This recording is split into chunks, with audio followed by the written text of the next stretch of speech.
Café com o Evangelho.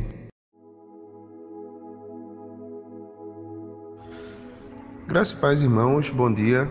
Quarta-feira chega e louvado seja Deus que nos concede mais um dia de vida. A pergunta 88 do Catecismo Maior questiona: o que seguirá imediatamente depois da ressurreição? Nós observamos na segunda-feira que o que o Catecismo e, obviamente, o que a Bíblia e a teologia cristã pregam, falam sobre a ressurreição. E estabelecido o fato de que a doutrina cristã ela é uma doutrina que prega veementemente a ressurreição dos mortos no último dia, a pergunta 88 quer aprofundar mais essa questão da ressurreição. Então questiona: o que vai acontecer quando Deus nos ressuscitar dos mortos?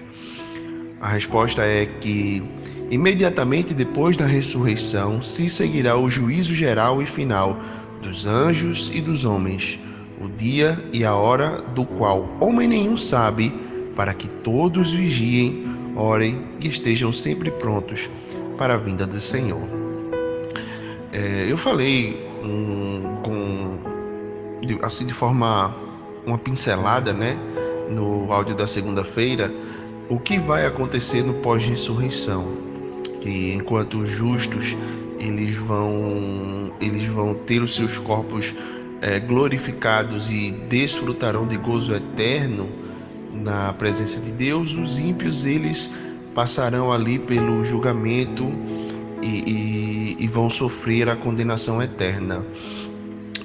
Um ponto que eu acabei não abordando e abordo hoje é que tanto os justos quanto ímpios eles vão comparecer diante do tribunal de Cristo para serem julgados por conta das suas obras. Então, quando Deus ressuscitar tanto justos quanto injustos, todos vão comparecer diante de Cristo, diante de Deus para serem julgados. E apenas um grupo vai adiante, vai passar de forma isenta, de forma perfeita por esse grande tribunal, que é o grupo dos justos, porque Jesus Cristo, ele purificou, ele rasgou a escrita de dívida, conforme diz Colossenses, que Deus tinha, né, contra os eleitos dele, os homens que creram em Jesus Cristo. Mas isso não acontecerá com os ímpios. Os ímpios eles vão sofrer juízo condenatório de Deus. E a ressurreição, nesse dia da ressurreição, nesse dia quando os homens eles estiverem diante de Deus para serem julgados, para terem as suas obras, os seus pensamentos e tudo o que os homens fizeram durante toda a vida, não apenas os homens serão julgados, mas os anjos também. Nós sabemos que há tanto anjos maus quanto anjos bons. E os anjos maus terão que comparecer diante da presença de Deus para responderem por todos os seus pecados.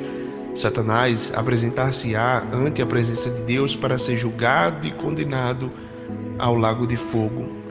Então, 2 Coríntios 5:10, o apóstolo Paulo declara: pois todos nós devemos comparecer perante o tribunal de Cristo, para que cada um receba de acordo com a obra que pratica por meio do corpo, quer sejam boas, quer sejam más.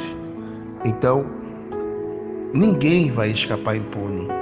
Há em cada um de nós um senso de desejar pela justiça. Quando a gente olha para a injustiça, casos de injustiça que acontecem na TV, principalmente políticos corruptos, surge um senso de ira, um senso de indignação contra a injustiça que a gente vê, porque a gente sabe que essa pessoa ela não vai ser julgada nesta vida por conta desses pecados, dessas falhas, desses crimes que eles cometem.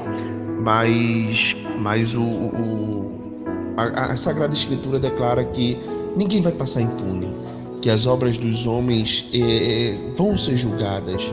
Isso deve trazer para nós, crentes em Cristo Jesus, um conforto em saber que nós, por estarmos em Cristo, passaremos triunfantes sobre esse juízo, e também o conforto de que a nossa justiça será satisfeita, que a justiça de Deus será satisfeita, que os pecados que os homens cometem, pecados que não são lançados sobre a cruz de Cristo, porque tais homens rejeitaram o favor de Deus, esses homens eles vão ser condenados.